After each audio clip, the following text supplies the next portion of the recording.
During your whole Luthalong thing, which is, I think, probably one of the most brilliant um, creations of the internet that I've come across, meeting all sorts of people in the business and interacting with everybody. The whole concept of what we charge, how we charge, and having these discussions amongst ourselves, as opposed to having those conversations with customers, was a revealing thing to me over the last several weeks. And it dawned on me that there's probably a really good need for this conversation amongst ourselves rather than doing what we all do, which is nowadays hop on the internet, go look at somebody else's webpage for their list of services with their prices and say, oh, I'm going to charge that. But I think I'd like to approach it from the standpoint of talking about a couple of very critical business practices first and let that dissolve into the discussion about rates. Because we could in theory just have a conversation where we say, well, we should all charge this for this and we should all charge for this for that. And then all of the conversations devolve into, well, what if I'm just getting started? Or what if I'm, a big fish in a small pond? What if I'm the best guy in town? And, what if, and all of those different factors, or what if I live in Tupelo, Mississippi versus, the suburbs of New York City? And all of those factors come into play in terms of what you want to price yourself at. But there's a way to approach your business that if you approach it from a business sense first, instead of being a luthier first, that all of those things come out in the wash and they correct themselves if you're approaching it from the standpoint of I'm running a business and I'm not running a guitar shop. There's a difference between working in your business and working on your business.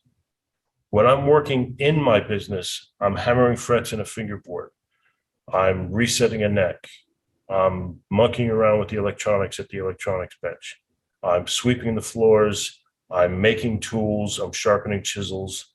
I'm, doing ordering parts, doing all of the nitty gritty, sending invoices or emails to customers, fielding phone calls. It's all of the day-to-day stuff you do for working in your business. And that consumes probably 110% of almost everybody's time.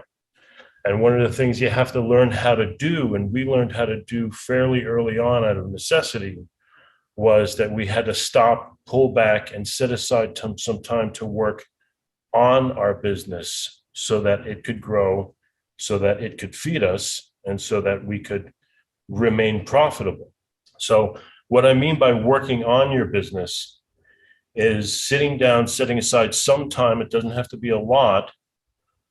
And in the context of what we're talking about today, it's focusing on your rate sheet and your prices, but setting aside time that you're focusing on solving particular business problems like pricing, or whatever organizational issues you have in order to make your business better, to make you a better luthier, to make yourself more profitable so that you can grow and you can continue doing this rather than checking to see if there's any jobs down at Bed Bath and Beyond. And I'm not talking about posting how shiny your nuts are on Instagram. That's not working on your business. That's cool. That's promotion. That's, letting your customers know how good you are. Everybody likes the attaboy. And there's a function for that, but that's not working on your business. Working on your business is sitting down and doing sometimes fairly unpleasant soul searching and discovery to find out what your business needs from you in order to be a better business so that you can make more money. That's rule number one.